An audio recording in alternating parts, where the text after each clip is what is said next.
So, Christmas is officially over. Whew. What a run around. And now we get to stress out about New Year's resolutions. I don't do New Year's resolutions because that's just some stress that I really don't need. No New Year's resolutions for this girl. I try to have something that I do every day.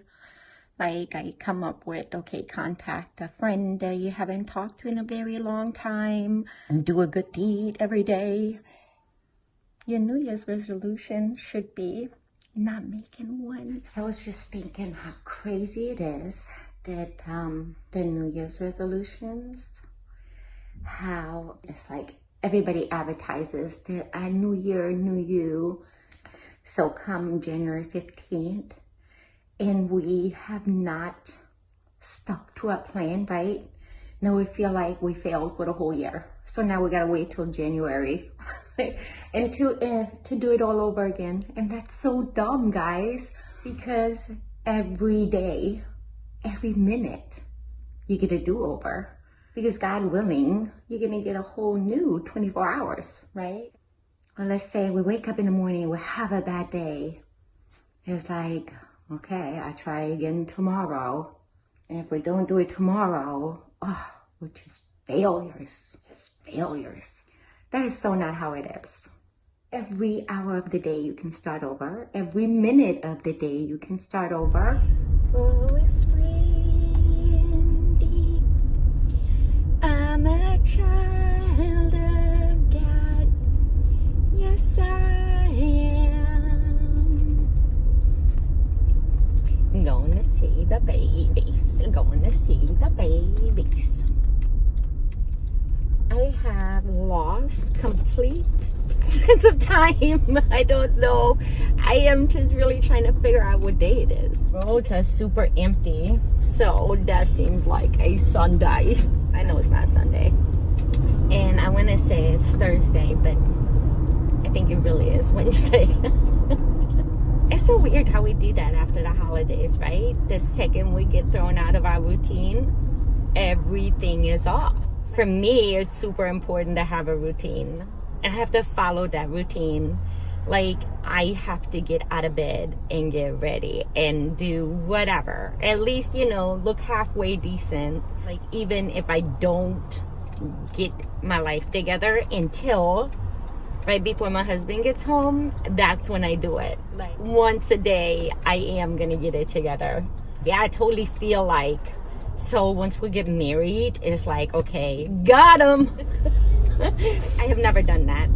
And I think everybody needs to stay who they were when they, first got together. Like, how else are you gonna make this work?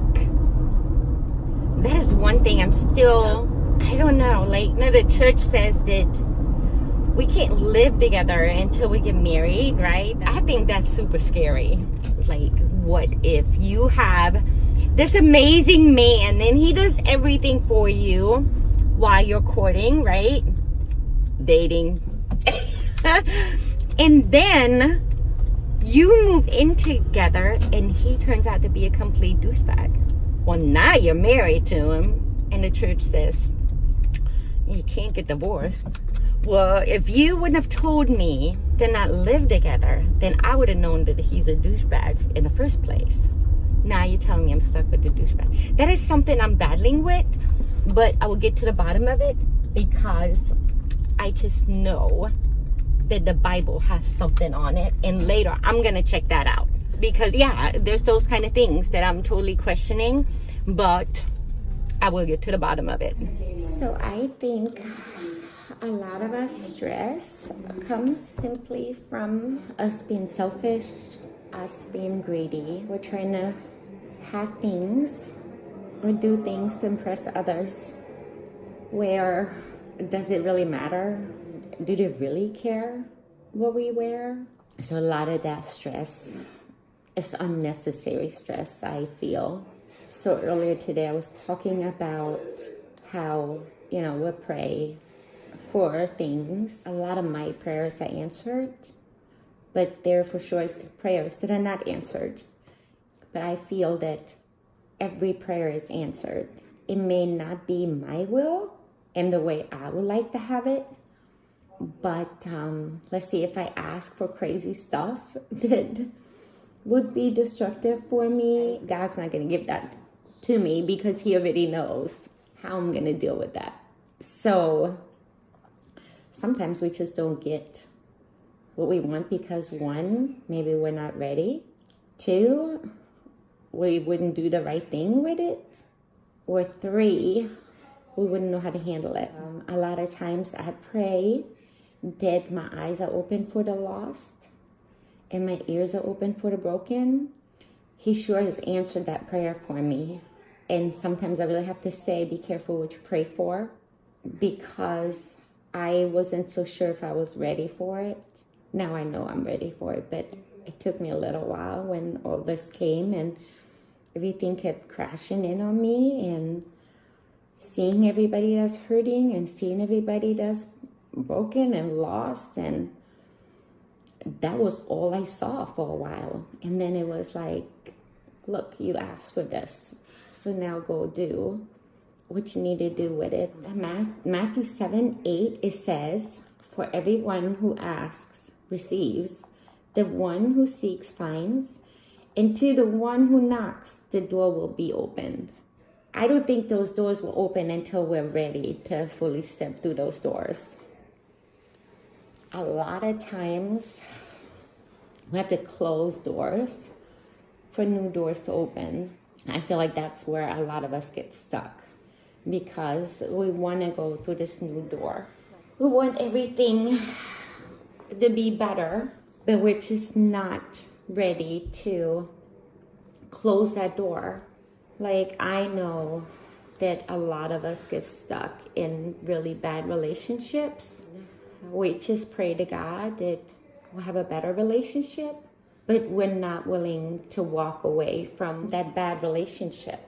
So sometimes when we pray, we have to really look at all the options, right?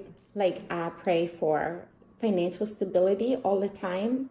I just know that God did not bless me with a lot of finances right now, because there has been a lot of struggles in the course of the last few months for me. And what I generally do is, when I start struggling, I want to run away.